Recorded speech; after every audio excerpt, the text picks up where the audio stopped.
Are you applying for building and development approvals for the first time without having obtained your town and country approvals? WASA has the solution for you. WASA is making the application process easy, accessible, and convenient with Develop TT. Here's how you can get started. Go to www.developtt.gov.tt to create an account. Select the Planning Permissions application and fill out the mandatory planning permissions questions and submit.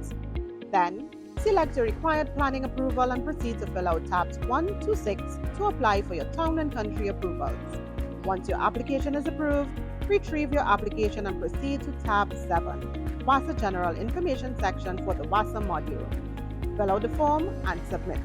Now sit back and relax while WASA takes care of processing your application.